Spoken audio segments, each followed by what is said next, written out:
no one is talking about these same, Ukraine flag Twitter, neocons, neoliberals, the entire political class. You have this consensus, this like anti-Russia, new Cold War consensus, but they don't talk about one very important thing that I want to show you. This was revealed recently within the last month, but this is news from April that was just kept secret from us. So what happened? Well, the UK, at the behest of the West, what did it do? Well, the UK, and I'm just trying to find the source right now. Where is it? The UK, at the behest of the United States, did this. They intervened on a peace deal and said, Ukraine, no, you cannot engage in a peace agreement with Russia at this time. So the report is, this is from Robert Shear's blog, but it went around in the media to a degree. Ukraine tentatively agreed on a peace deal in April. This is from antiwar.com, Dave DeCamp. But it's based on a foreign affairs article. So this was reported on about a week ago, that Russian and Ukrainian officials tentatively agreed on a potential peace deal during negotiations in April 2022, according to a foreign affairs article by Fiona Hill and Angela Stent that cited former U.S. officials. The article reads, quote, according to multiple senior U.S. officials we spoke with in April 2022, Russian and Ukrainian negotiators appear to have tentatively agreed on the outlines of a negotiated settlement. The terms of that settlement would have been for Russia to withdraw to the positions it held before launching the invasion on February 24th. In exchange, Ukraine would promise not to seek NATO membership and instead receive security guarantees from a number of countries. The tentative deal was the result of in-person talks between Russian and Ukrainian officials held in Istanbul at the end of March. Virtual talks resumed after the meeting in Istanbul, but the sides ultimately failed to reach a deal. A major factor in the failed negotiated settlement was pressure from the West, according to Ukrainska Pravda. British Prime Minister Boris Johnson urged Ukrainian President Volodymyr Zelensky to stop negotiating with Russia when he visited Kiev on April 9th. According to the report, Johnson told Zelensky that even if Ukraine is ready to sign some agreements on guarantees with Putin's, Kiev's Western backers are not. The report said that Russia was ready for a meeting between Putin and Zelensky on a potential peace deal, but it became less likely after Johnson's visit. So here you have the UK with the Queen dying and Liz Truss now the Prime Minister and all sorts of, you had Boris Johnson, right? Not too long after this, he had to resign. But you have him at the behest. This is at the behest of the entire West, right? This is at the behest of the entire West. The entire West, the United States was not ready for a peace deal to take place, so they nixed it. They used their influence. This is how you know Zelensky is a puppet. You know Zelensky is a puppet because he did exactly what his handlers and backers said. He didn't say no. He's not a huge, courageous leader. He's not someone that is waging a democratic crusade against Russian aggression. He is a puppet of U.S. and Western imperialism. And here you see back in April of 2022, how many Ukrainians, how many people in Ukraine, how many military personnel, how many people overall, Russians, how many people could have been spared? People of the Donbass, how many people could have been spared?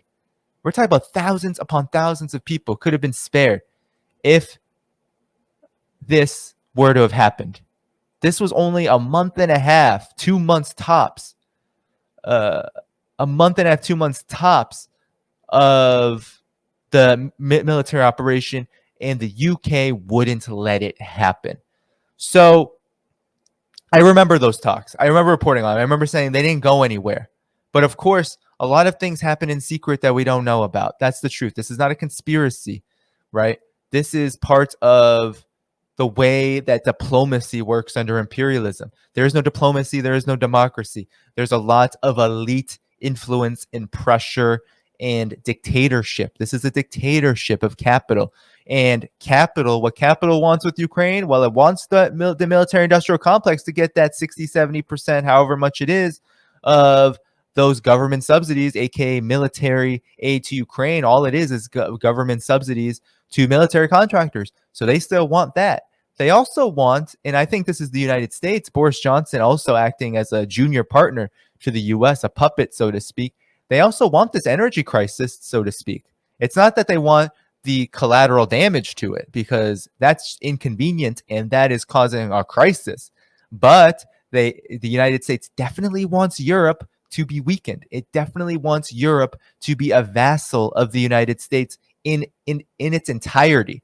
Not just, okay, we'll go along with you, we'll help you wage wars with NATO, we'll do the austerity through the EU like you do in the US, but we're going to do it at our pace. No, they want Europe, the US elite wants Europe to be full-fledged, completely dominated by the United States, meaning cut off ties with Russia, cut off ties with China, and burn or freeze, I should say. It really is freeze for Europe at this point, because the winter is coming and it's about to get cold.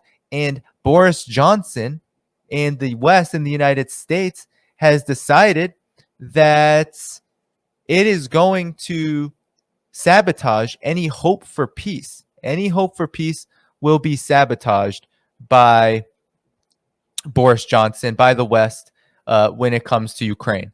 So, I mean, there you have it. What else is there to say about such an egregious crime? I mean, these are war crimes, right, that are being committed. And, everyone wants to talk about Russia. Is Russia committing war crimes? Is Russia doing this and that? It seems that the conflict has been very much contained between Ukrainian armed forces and Russia. And there's a lot of misinformation out there. But what we do know is that a lot of people are getting hurt. A lot of people are being killed, not because Russia is not willing to engage in a peace agreement. This source literally says it. Russia was ready to strike a peace deal with Ukraine in April, and the West and the US said no. This is not dissimilar to the fact that in December of 2021, before the special military operation, what did Vladimir Putin do? What did the Russian government do? It said NATO, the United States, separately but together, let's talk about what our concerns are about how Ukraine is being treated as a de facto NATO state and all that has transpired up until the since the coup in Ukraine in 2014, which led to intense aggression right up along Russia's border, because that's what Donbass is. It's a territory of Ukraine right along Russia's border. And there were intelligence rumblings about, and we won't, I don't think, ever know if this was going to happen, but there were suspicions that Ukraine was going to wage kind of a final strike assault on the Donbass, which would then also possibly lead to Crimea being in danger. Russia has military assets in Crimea now that it's part of the Russian Federation. That was not going to fly. So Russia intervened. That is the kind of untold story here. Oftentimes is that Vladimir Putin was not saying, yeah, I'm going to wage war in Ukraine right now. He literally talked to Joe Biden. He had engagement with NATO in mind. He had the Russian government had security interests that it outlined quite clearly. And that peace deal that Boris Johnson helped nix literally outlined it very perfectly. That Ukraine would not become a member of NATO was the biggest one. And demilitarization was another big one. Not just, okay, you're not going to be in NATO, but you're also not going to act like a de facto NATO state. But the United States, Europe, NATO said, nope, we're not going to engage in any talks with you, Putin. You're the aggressor. You're our enemy.